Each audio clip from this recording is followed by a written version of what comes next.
Assalamualaikum warahmatullahi wabarakatuh. Kita berjumpa lagi dengan Ibu Akhlisomi SPD. Di kelas 11 ini Ibu akan memberikan materi ekonomi. Hai, bagaimana kabar kalian pada hari ini? Ibu berharap sehat selalu dan jangan lupa jaga kesehatan kalian dan tetap semangat untuk belajar meskipun di rumah. Baiklah anak-anak, pada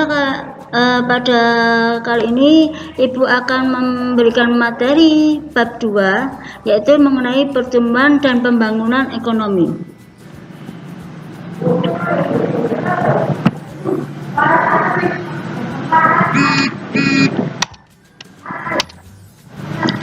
Dalam materi bab 2 ini, kompetensi dasar yang akan kita bicarakan adalah 3.2, yaitu menganalisis konsep pertumbuhan ekonomi dan pembangunan ekonomi serta permasalahan dan cara mengatasinya.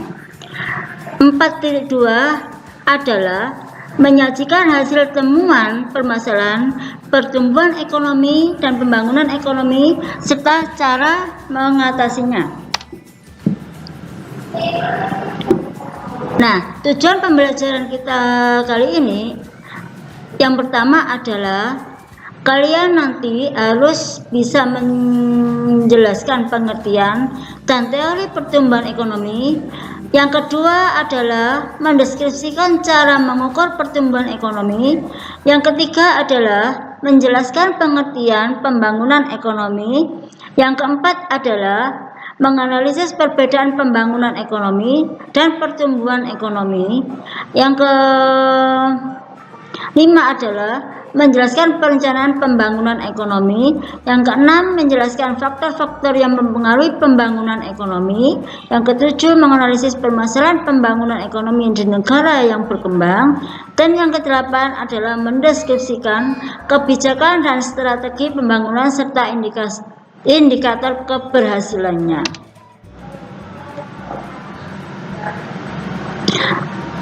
Baiklah anak-anak, ini adalah merupakan peta konsep pertumbuhan dan pembangunan ekonomi.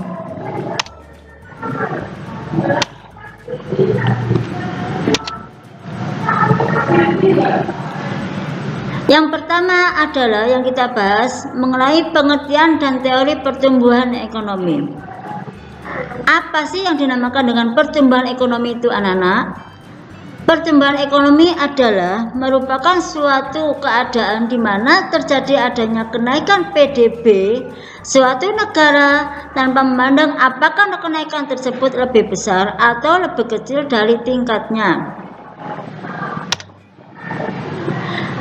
Sedangkan teori pertumbuhan ekonomi itu bisa dilihat dari beberapa pendapat. Yang pertama adalah teori pertumbuhan ekonomi historis pertumbuhan ekonomi menurut Friedrich List, yaitu ada tahap berburu, tahap berternak, tahap bertani, dan tahap kombinasi bertani dan kerajinan. Yang kedua adalah pertumbuhan ekonomi menurut Bruno Hildebrand adalah perekonomian dengan sistem barter. Yang kedua, perekonomian dengan sistem kredit. Yang ketiga adalah perekonomian dengan sistem uang. Yang ketiga adalah pertumbuhan ekonomi menurut Karl Barger adalah perekonomian nasional, perekonomian kota, perekonomian rumah tangga. Yang keempat, perekonomian menurut Werner Sombat adalah masa perekonomian tertutup, masa perekonomian kerajinan dan pertukaran, dan masa perekonomian kapitalis. Yang kelima, pertumbuhan ekonomi menurut Walt Whitman Rostow adalah perekonomian tradisional. Yang kedua, perekonomian transisi. Ketiga, perekonomian lepas landas. Empat, perekonomian menuju kedewasaan. Dan kelima, perekonomian dengan tingkat konsumsi yang tinggi.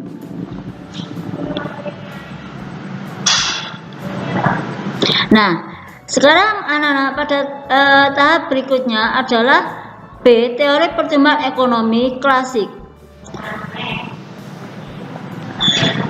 adalah merupakan kebijakan pasar bebas. Setiap individu maupun unit-unit usaha harus diberi kebebasan dalam menjalankan kegiatan ekonominya. Yang kedua, kegiatan ekonomi yang didasarkan mekanisme pasar akan lebih efektif tanpa adanya campur tangan pemerintah.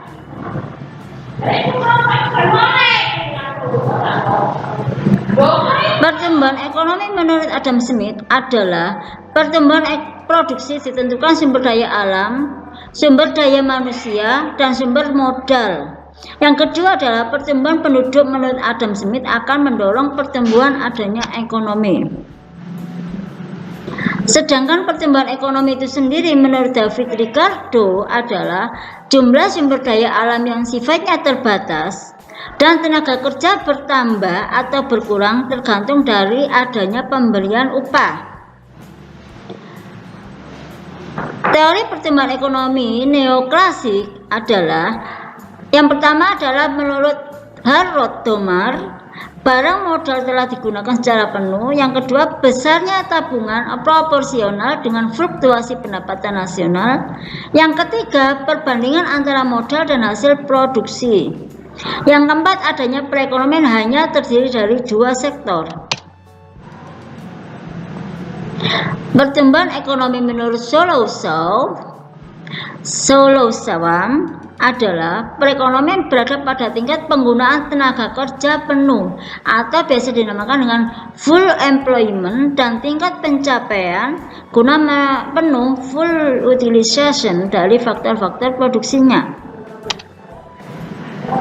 Teori pertumbuhan ekonomi menurut Schumpeter menekankan bahwa peranan pengusaha atau wirausahawan sangat penting dalam mempengaruhi pertumbuhan ekonomi.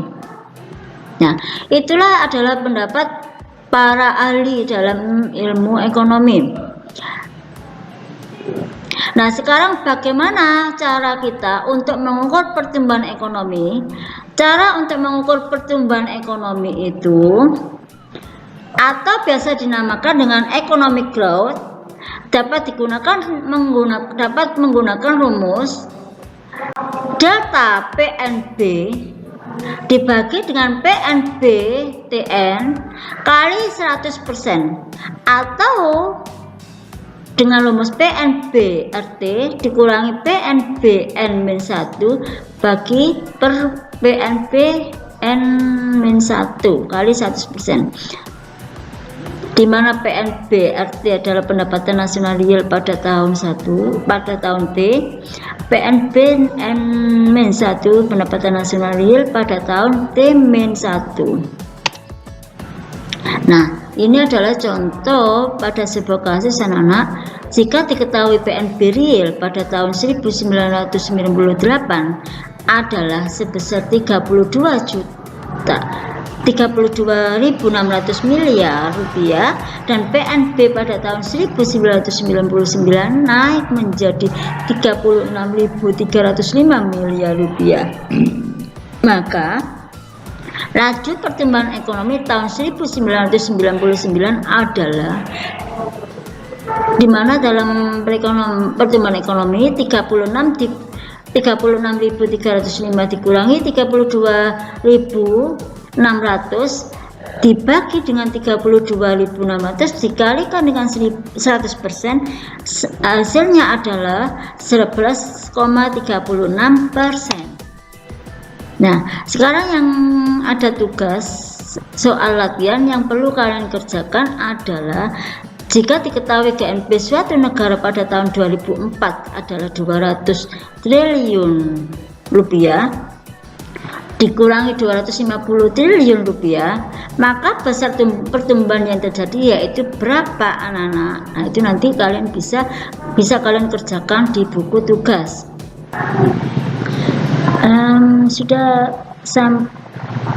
Akhirnya kita sudah sampai pada penghujung. Kita sudah sampai pada penghujung materi, anak-anak ya, yaitu mengerjakan tugas untuk kalian kerjakan, yaitu mengerjakan LKS halaman 27. Di situ kalian disuruh untuk mengerjakan atau menjawab pertanyaan. Hitunglah berapa laju pertumbuhan ekonomi negara B setiap tahunnya berdasarkan data yang ada di LKS itu, dan berapa rata-rata pertumbuhan ekonomi negara B dari tahun 2017 sampai tahun 2020. Setelah itu nanti tugas kalian foto lalu dikirimkan ke email Bu Agrisomi, atau bisa juga kalian ke WA yang sudah tertera di slide berikut ini. Ya, dari sini anak-anak, pada kesempatan kali ini saya akhiri.